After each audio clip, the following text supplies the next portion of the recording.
आज का हमारा क्लास 9th और क्लास 10th यहाँ पर फिजिक्स का ध्वनिक है। यहाँ पर आवर्तकाल और आवृत्ति और तरंगदैर्घ्य है, जिसको हम लोग पहले समझेंगे और फिर इसका यहाँ पर हम लोग एक प्रश्न करेंगे। तो यहाँ पे देखिए आवर्तकाल क्या होता है।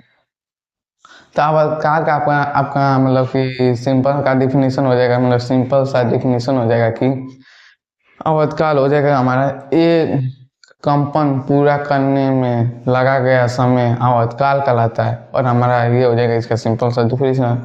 और हमारा यहाँ पर आवृत्ति क्या होगा, 1 सेकेंड में कंपनों की संख्या को ही हम लोग आवृत्ति कहते हैं। ये हमारे इसका सिंपल सा डिफिनीशन। और हमारा तरंग दैर्घ्य क्या होगा, तरंग दैर्घ्य हमारा हो जाएगा फिर एक कंपन पूरा करते के समय के दौरान चली गई दूरी। यहाँ पर हमारा तरंग दैर्घ्य करेंगे, इसको यहाँ पर फिगर के माध्यम से समझिए। मान लीजिए कि हमारा कंपन हो गई थी, यहाँ तक एक कंपन और यहाँ तक एक कंपन, ये 2 कंपन है हमारा बना दिए मैंने। अब देखिए एक कंपन पूरा करने के समय के दौरान, मतलब कि यहाँ पर यहाँ से और यहाँ तक कंपन जो है पूरा करने के समय के दौरान, यहाँ से यहाँ तक जाने में जो समय है उसके दौरान यहाँ पर चली गई दूरी, मतलब कि यहाँ से यहाँ तक की दूरी को ही हम लोग तरंग दैर्घ्य कहते हैं। तो ये हम लोग y से यहाँ पर उल्टा y से प्रदर्शित करते हैं। तो ये हो जाएगा इसका ऐसे प्रदर्शित करते इस तरह। और इसका मात्रक यहाँ पर जाएगा मीटर। तो ऐसे हम लोग करते हैं, ये भी समझ लिया। अब हम लोग इस पर एक प्रश्न है उसको हम लोग हल करेंगे। तो यहाँ पे देखिए हमारा प्रश्न है, यदि किसी तरंग का आवर्तकाल 4.0 × 10⁻³ तथा तरंग दैर्घ्य 50 सेमी है, तो तरंग की आवृत्ति तथा वेग ज्ञात कीजिए, हमारा क्वेश्चन है। तो हमारे यहाँ पर दे दिया है, यहाँ पर आवर्तकाल हमारे दे दिया है। यहाँ पर हमारा आवर्तकाल मतलब कि यहाँ पर टी दे दिया है 4.0 × 10⁻³ ये दे दिया है। और हमारा जो है पूछ रहा है, आवृत्ति पूछ रहा है। और हमारे यहाँ तरंग दैर्घ्य जो है, तरंग दैर्घ्य कितना दिया है,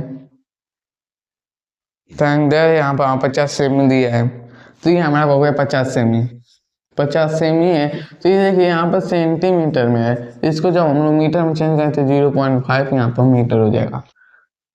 यहाँ पर हम लोग आवृत्ति पूछा है, तो हम लोग जानते हैं कि आवृत्ति का हमारा हो जाएगा फॉर्मूला n बराबर में हो जाएगा हमारा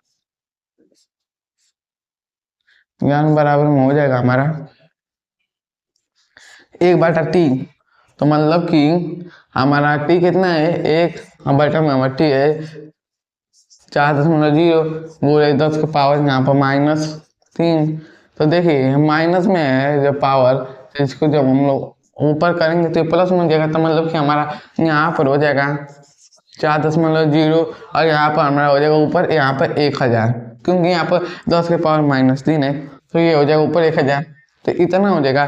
जब हम 1000 में यहाँ पर हम लोग 4 से भाग देंगे तो हमारा कितना आएगा, 1000 में से हम लोग मतलब कि 1000 में हम लोग जब 4 से भाग देंगे तो ये हमारा आ जाएगा 250। ये हो गया यन आवृत्ति 250 यहाँ पर आ गया। ये तो हम लोग आवृत्ति ज्ञात करेंगे। और हमारे यहाँ पर पूछ रहा है इसमें कि इसका वेग पूछ रहा है। तो यहाँ पर हमारा यहाँ पर ये हो जाएगा सेकेंड, और यहाँ पर हमारा वेग पूछ रहा है। तो वेग मतलब कि हमारा यहाँ पर v बराबर हो जाएगा यहाँ पर n, और ये हो जाएगा y, मतलब कि तरंग दैर्घ्य, उल्टा y है तरंग दैर्घ्य, इसे प्रदर्शित करते हैं। तो इस पर सीधी मान भर देंगे, मतलब कि हमारे आवृत्ति ज्ञात करनी है हम लोग यहाँ पर, तो इसको यहाँ पर भर देंगे। तो यहाँ पर आसानी से हम लोग यहाँ पर इसका वेग ज्ञात कर लेंगे। तो यहाँ पर हमारा आवृत्ति है 250, गुणे तरंग दैर्घ्य कितना है 0.5। अब जब इसका गुणा करेंगे तो हमारा 125 ये आ जाएगा वेग। तो ये हो जाएगा मीटर प्रति सेकेंड। ये हमारा ये भी आंसर आ गया और यहाँ पर भी आंसर आ गया। तो आपको ऐसे ही कर लेना है, बहुत इजी था। मैं जो ये डिफिनेशन बताया हूँ उसको आप लोग लिख भी सकते हैं, वो बहुत इजी डिफिनेशन है, आप उससे इजीली समझ जाएंगे यहाँ पे जो फिगर है इसकी सहायता से। तो ये बहुत इजी क्वेश्चन है, एनुअल में भी आ सकता है, इसलिए ध्यान रखिएगा। और आपको जैसे कि ये जो नियम है इसको आपको याद करना होगा और इसको हमेशा रिवाइज करते रहिएगा, क्योंकि ये भूल जाएगा तो आपका सवाल नहीं लगेगा। ये दोनों नियम बहुत मतलब कि महत्वपूर्ण है, मतलब इन दोनों का याद करना, ये आपको याद रहना चाहिए।